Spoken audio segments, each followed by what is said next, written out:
Healthcare Money Campfire Stories by Eric Bricker, MD. Chapter 8. Have you ever seen that before?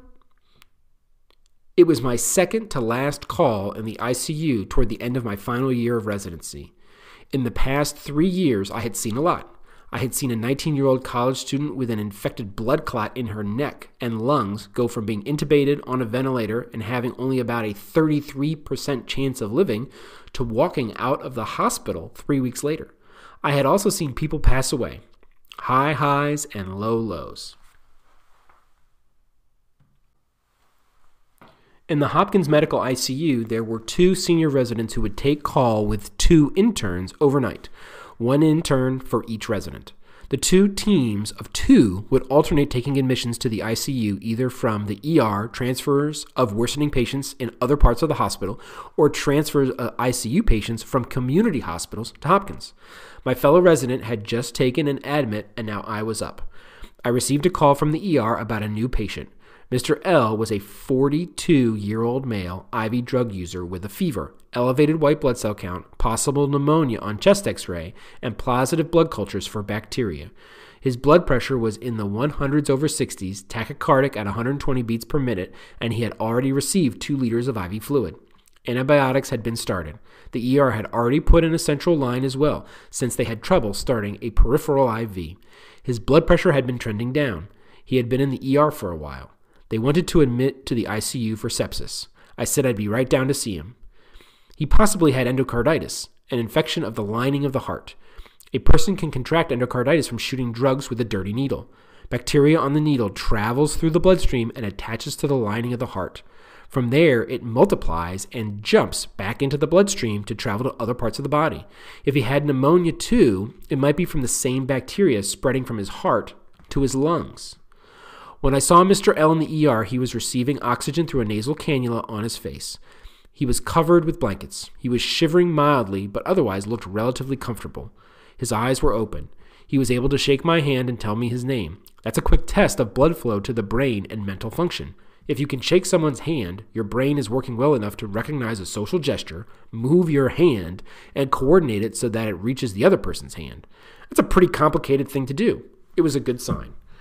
Mr. L had this already happen several times. After speaking with him, performing a brief exam, and reviewing his labs and chest x-ray on the computer, I told the ER resident I would take him to the ICU. He did not look horribly sick, but he seemed to be heading in the wrong direction. Things could get worse before they got better. I went back up to the ICU. It takes a while, but eventually I saw the computer that he had been assigned to a bed in the ICU, and I could begin entering orders. Nothing happens until the patient gets assigned to you in the computer. I waited some more. He was brought up to the ICU by patient transport and the ER nurse.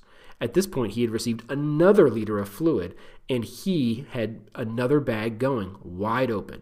He was still awake, and I quickly told him that the ICU will get him settled in his room, and I would come see him shortly after. The routine is for the ICU nurse to take about 10 minutes to get the new patient hooked up to the monitors, start the admit orders that I had entered into the computer, and do their own assessment. His nurse was also in her mid-40s. She only worked nights. Many nurses work either just days or just nights. I had only shared 1 patient with her before when our shifts had coincided, but I had seen her there many times and knew that she had worked in the Hopkins ICU for a long time. When she connected Mr. L to the monitors, I could see the results at the nurse's station where I was sitting. His ICU room was about 20 feet away, 3 rooms down in the corner of the unit, so I could not see him from where I was. His heart rate was 125 beats per minute, and there was no result for his blood pressure yet. The nurse cycled the blood pressure cuff. It read 90 over 40. That was low, not good. I go in to see Mr. L and the nurse.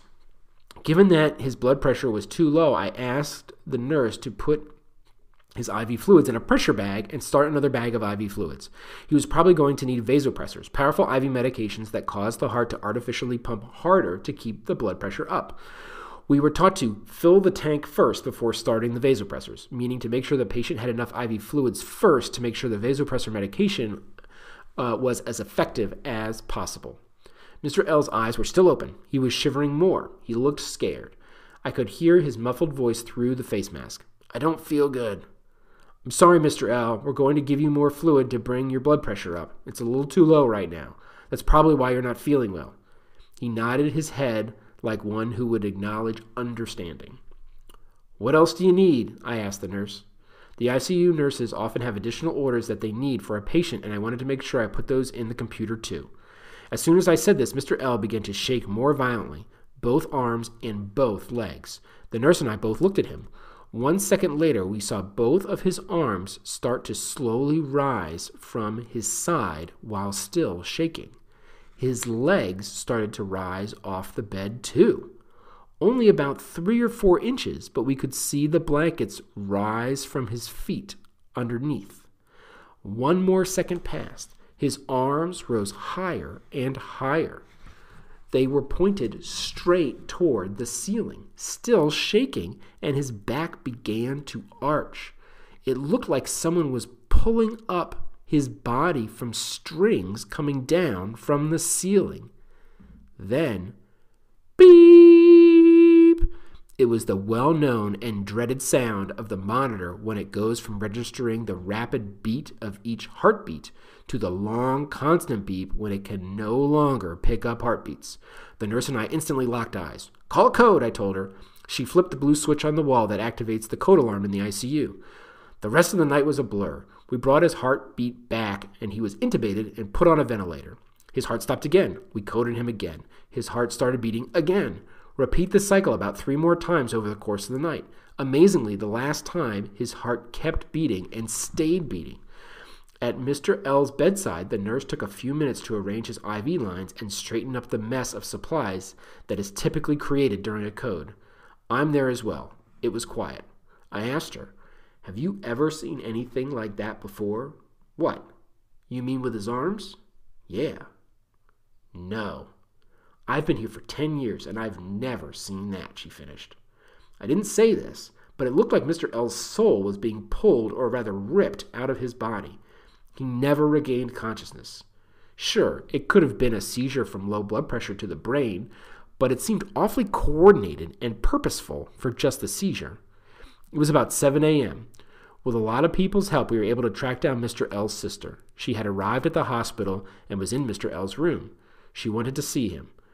We talked about what happened and what was going on. I asked her what Mr. L would have wanted in this situation. She replied, "If his heart stops again, let him go." His heart kept beating for about 20 more minutes. Then it stopped. He was gone. Lesson learned.